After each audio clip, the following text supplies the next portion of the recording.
За өнөөдөр манай ярилцлагын зочноор Улсын их хурлын гишүүн Ганбаатар оролцож байна. За үзэгчдийн өмнө сайн дүүний өмнө энэ өдрийн мэнд хүргэе. Хоёулаа цаг тавуулснаас нэлээд эрт хүрээд ирэхэд та яг сая хаанаас ирсэн? За би уг нь цагаа нэлээд 50 хоцорж иж магадгүй санаа зовж ирсэн. Өнөөдөр чуулганыхаа дундуур Дахуул аймаг руугаа явлаа. Тэгээ Дахуул аймгийн зам өнөөдөр маш хүнд байдалтай байгаа. Зунжингал би ажилласан.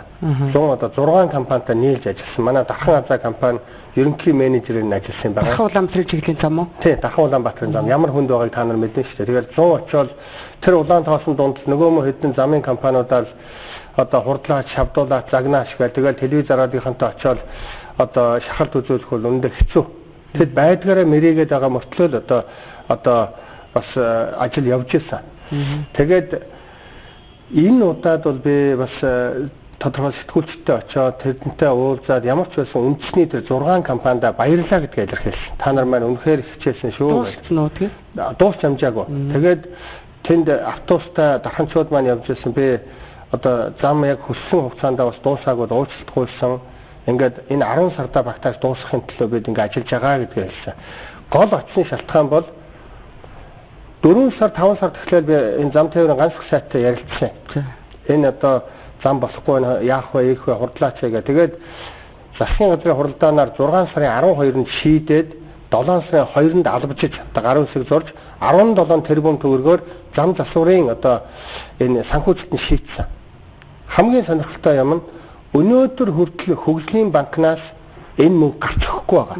Тэгээд ямар мөнгөөр өгөх вэ? Ингээд нөгөө компаниудаас ч очиод одоо тойгийнх нь гишүүн гуйж байгаа нөгөө зам тээврийн сайд нь ч бас ажил хэрэгжиж. Тэгэл та нар өөрсдийнхөө болцоогоор хийгээд өгөөч. Тэр одоо хийгээд энэ одоо олон хүний амь насны асуудал байна. Та нар маань туслаач. Одоо олон аймагшууд хөвсгөл,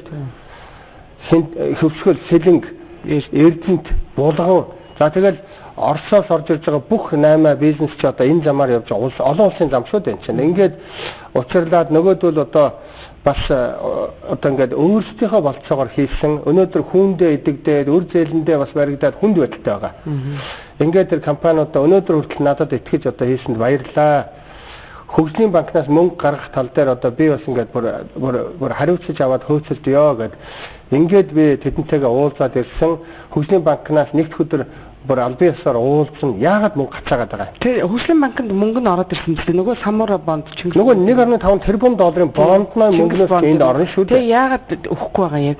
Энийг бол удаанаар одоо би хандсан. Одоо энийг бол нэгд өдөр тэд бол янз бүрийн шалтгаан хэлдэг. Сүүлдээ бүр шалтгаалаад их гачин их ярьж байгаа. Тэр болгоныг би сэтгүүлчдийг ураад